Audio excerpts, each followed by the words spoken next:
Welcome to DEFCON 3. I'm KT McFarland. U.S. and coalition forces remain focused on attacking ISIS strongholds in Iraq and Syria.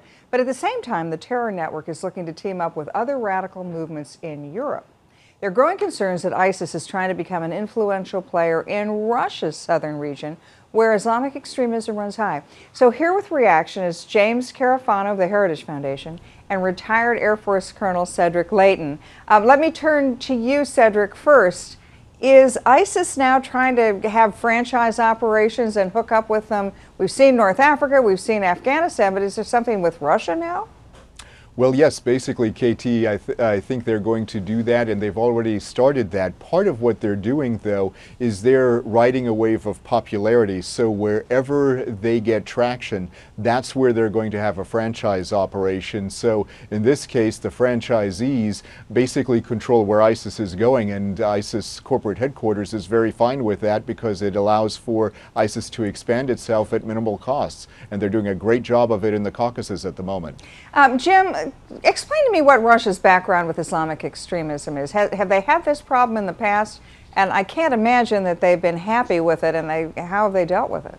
Oh, sure. I mean, everybody's heard of the Chechen Civil War. At the root of that is an Islamist minority, which has been fighting for independence from the Russian government for long times, and some of that's erupted not just in real war, I mean, real insurgency. It kind of looked like fighting in the Ukraine, but also in some incredible, some of the most memorable terrorist attacks in modern memory, including taking over a school and a mass killing at a school, taking over an opera house, bombings in the subway, even releasing radiological devices in a park in Moscow. So they've had a problem, and let's not forget, the demographics of Russia are startling. I mean, in a few years, Russians will be a minority inside of Russia, and the minorities will actually be a majority. And you have a government that it's corrupt, it's very oppressive, and so the potential for reaching out and to disaffected groups, that's only going to grow in Russia in the years ahead. Well, so Cedric, what can we expect Putin to do about this? Well, I think you're going to see a very heavy hand from Putin. He's killed two of the main leaders of the Islamic revolution in the Caucasus region, and the third one is basically a marked man. Their security forces have been very active against the leadership, so they, in essence, do some of the things that we do, but they're much more heavy-handed about it. And of course, for the Russians, they consider this a domestic issue, and they are going after these people because they see them as a threat to the stability of their society. Jim, you cover the whole region, the whole Middle East, across the board. If we're looking at ISIS now trying to set up a worldwide movement, North Africa, all the way to Afghanistan, and now Russia, what's Iran's role in all this? We've just seen Putin has just met with Iran, with the leader of Rouhani of Iran. Is there some attempt, do you think, for the two of them to work together against ISIS?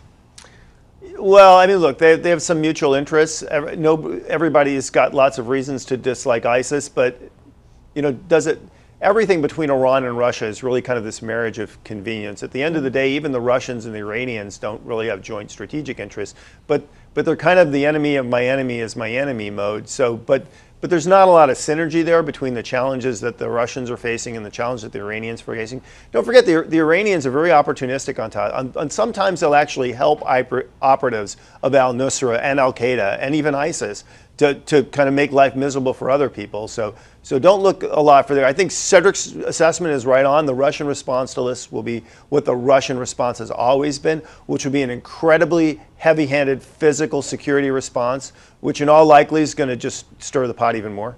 Okay, Cedric, any implications for U.S. national security?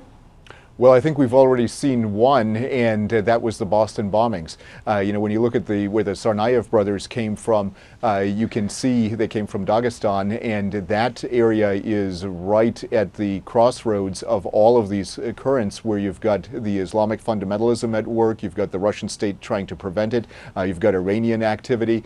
So all of these things could very easily reach our shores, especially if refugees start coming from this area. So there are definitely potential potential implications for U.S. security directly in the homeland.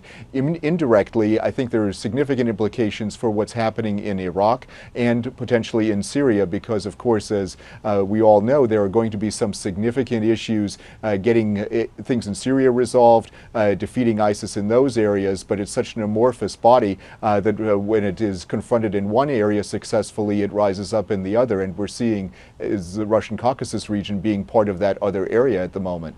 Right. Okay, Jim, I want to give you the last word. What do you? What's your reaction? There are really three moving pieces on this, and what's very important is people are all freaked out about the social networks and everything, but what makes the social networks important and growing and powerful is ISIS winning on the ground in the Middle East and North Africa. That is what makes the brand attractive, and that's what's exploding the social networks. That's the second component. But the third component of that is, you know, just because you've got a big presence on social networks doesn't mean you're out killing a lot of people. When those social networks link up with the human networks on the ground, that's when you really start having trouble. So, I mean, that's what's got the Russians just terrified. God forbid there's an insurgency on the ground that links to these social networks, that links back to ISIS. That's when they would actually have to start worrying about the stability of parts of their country. Yikes. Well, most definitely. That's pretty dire for the Russians, which is pretty interesting for us, I guess. Well, James Carafano of the Heritage Foundation and Colonel Cedric Leighton, thanks both for joining us. Check out foxnews.com for more on the fight against ISIS. I'm KT McFarland. Thanks for watching.